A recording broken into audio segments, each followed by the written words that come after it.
పల్నాడు జిల్లా Krishnaveni degree college ఆధ్వర్యంలో 2K walk ర్యాలీని నిర్వహించారు. ఈ ప్రోగ్రాంలో కృష్ణవేణి విద్యాసంస్థల అధినేత నాతని వెంకటేశ్వరరావు పాల్గొన్నారు.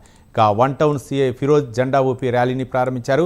రామిరెడ్డిపేట కృష్ణవేణి డిగ్రీ కాలేజీ వద్ద నుంచి SRKT కృష్ణవేణి డిగ్రీ కళాశాల వరకు 2K వాక్ ర్యాలీ నిర్వహించారు.